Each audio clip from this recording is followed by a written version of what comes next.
উদ্বেগজনক গোয়েন্দা তথ্য পেয়ে যুদ্ধবিরতির প্রয়োজন অনুভব করে যুক্তরাষ্ট্র। এসব তথ্য ভারত পাকিস্তান সম্ভাব্য বড় সংঘাতের ইঙ্গিত দিচ্ছিল। যুক্তরাষ্ট্রের ভাইস প্রেসিডেন্ট জেডি ভ্যান্স 9 মে গোয়েন্দা তথ্য পাওয়ার পরই ফোন দেন প্রধানমন্ত্রী মোদীকে।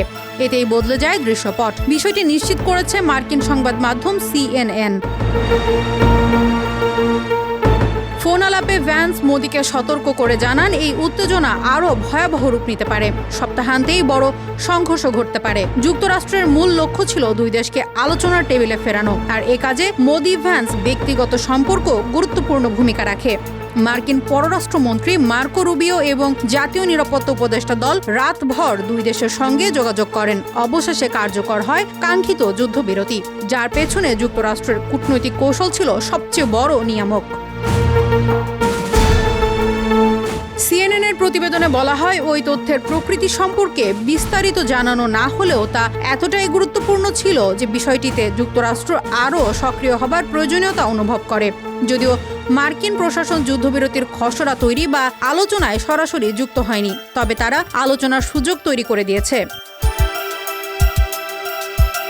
ট্রাম্প প্রশাসনের কর্মকর্তারা বলেন, মোদির সঙ্গে ভ্যান্সের ফোনালাপ ছিল যুদ্ধবিরতির এই প্রক্রিয়ার একটি গুরুত্বপূর্ণ মোড়। প্রশাসনের আরও এক সূত্র জানায়, ভ্যান্স গত মাসে ভারত সফরে গিয়ে মোদির সঙ্গে সরাসরি বৈঠক করেছিলেন। ট্রাম্প প্রশাসনের বিশ্বাস ছিল ভ্যান্স ও মোদির ব্যক্তিগত সম্পর্কের কারণে ফোনালাপটি আরও কার্যকর হবে।